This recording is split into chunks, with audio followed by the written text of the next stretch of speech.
Hello everyone and thank you for joining me. My name is Claire Montague and I'm the Senior Subject Specialist at NCFE Cash.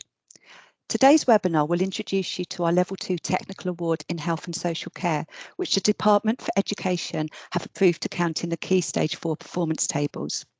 We shall explore the structure and organisation of the qualification, as well as content, delivery and assessment requirements. I will also introduce resources available to aid and identify potential progression opportunities. Certs are technical alternative qualifications to GCSEs at Key Stage 4, holding Department for Education performance points. Certs are the ideal fit for your curriculum as they have been designed to slot seamlessly into timetables alongside core subjects. They are eligible to be counted in the open group for school accountability measures. Certs are appropriate for learners aged 14 to 16 years who are motivated and challenged by learning through hands-on experiences and through exploring content which is concrete and directly related to those experiences. They offer equivalent levels of rigour and challenge to a GCSE with clear progression routes and pathways, be it general, technical or applied. Specifically, we developed this qualification in response to education drivers, reform and market need. Technical qualifications meet the needs of learners who want to get a foothold on the vocational career ladder. This programme of study promotes widening participation through vocational opportunities for further study. The qualification will enable learners to develop knowledge and understanding of the sector and be introduced to skills, attributes and behaviours in relation to best practice in health and social care.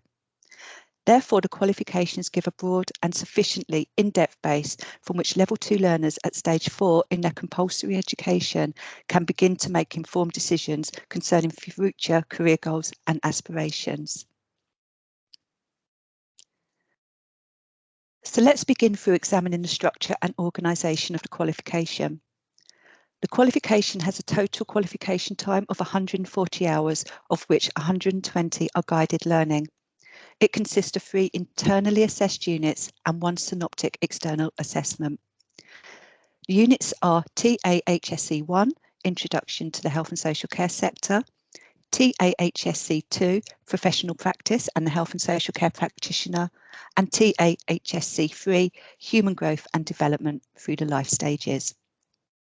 Within Unit TAHSC 1, learners will explore types of provision to include functions and purposes, job roles of health and social care practitioners, access and referral procedures, ever-changing care needs, formal and informal care provision, regulation and inspection.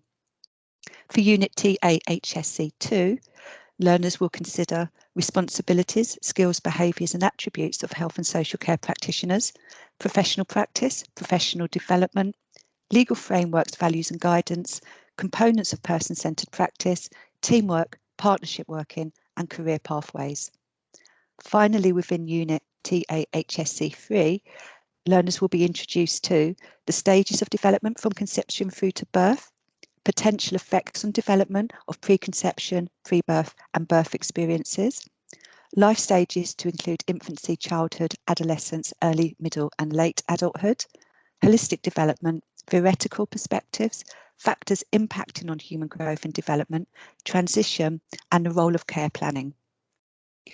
For each unit, learners will be required to apply knowledge and understanding through a mandatory assessment of learning, a mark scheme which will be subject to internal and external quality assurance. To gain the qualification, learners must achieve a minimum of a pass grade in each of the 3 internal mandatory assessments, as well as the scenario-based short answer examination being the externality. The qualification is graded pass, merit or distinction. There is no compensation between internal assessments or between internal assessments and the external assessment. Each unit consists of learning outcomes with associated content, which details the knowledge and understanding which must be delivered. However, you may wish to include other relevant content outside of this. The unit guidance provides amplification of these mandatory teaching and learning requirements for clarity. We have developed a tutor guidance document. The tutor guidance includes schemes of work, hints, tips and teaching aids, as well as links to useful websites. It is envisaged that this non-mandatory resource will provide you with a range of tools to assist you with your planning and delivery. Be creative and innovative. Approaches could include visits and guest speakers, practical workshops, peer mentoring, and the use of online materials. Learners at Key Stage 4 are beginning to explore vocational career-related journeys. As you are aware, the qualification has been arranged into 3 units. Each unit includes new learning through focused outcomes, subsequently challenged through a criterion-based mark scheme called a graded assessment of learning. The assessment of learning shows how the learner can achieve the criteria and gain the grade. It requires the creation of a portfolio of evidence, where a portfolio of evidence allows flexibility and is learner-centric, therefore taking account of individual learning styles and needs. A range of assessment methods can be used. The example here shows what the learner must do to achieve each grading criterion. The learner must achieve all the criteria for a grade to be awarded. A higher grade may not be awarded before a lower grade has been achieved, although component criteria of a higher grade may have been met. The internal assessments will be graded pass, merit or distinction, and again will be subject to internal and external quality assurance. As stated, each learner must achieve a minimum pass grade outcome to achieve the unit.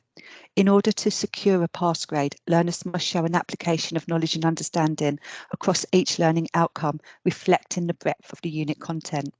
Merit and distinction grade outcomes build on theory and concepts relevant to the qualification. Equal weighting for the units has been allocated to show an appreciation of discovery, application and theoretical conceptual exploration for learners at this stage in their statutory learning. There is no bias to any particular unit. All 3 units are necessary to encourage participation and initiate interest in this vocation. The external assessment is synoptic.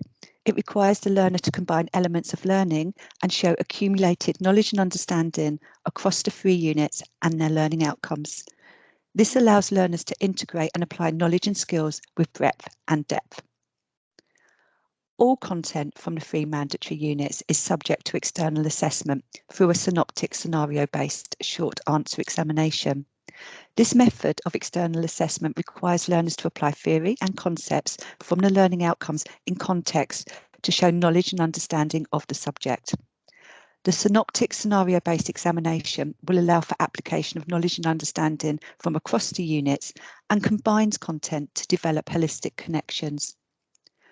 The paper consists of a mixture of multiple choice questions, short answer questions, and extended response questions.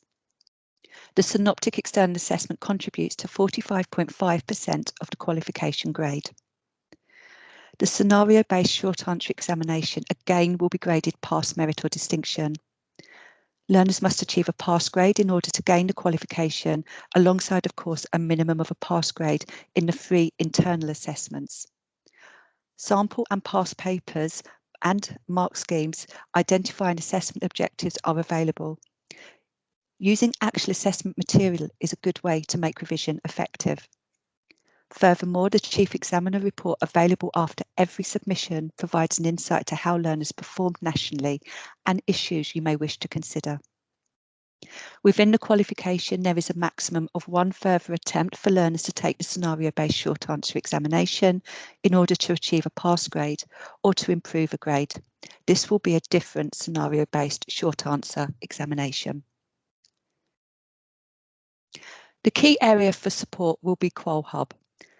QolHub will be your primary go-to, where you can search for all our qualifications and access the specification, assessment, teaching materials, regulations and much more. Begin typing your qualification subject area or qualification code and it will give you a suggested list of qualifications. Another useful tool, which is part of the NCFE group, is SkillsForward. They are one of the UK's leading e-learning software and assessment solutions for functional skills, GCSEs, apprenticeships and employability skills. The unique assessments, resources and summative assessments can transform how education providers approach functional skills, GCSEs and employability skills development of learners. In terms of the Certs, though, the most useful part of SkillsForward is probably the SkillsPortfolio.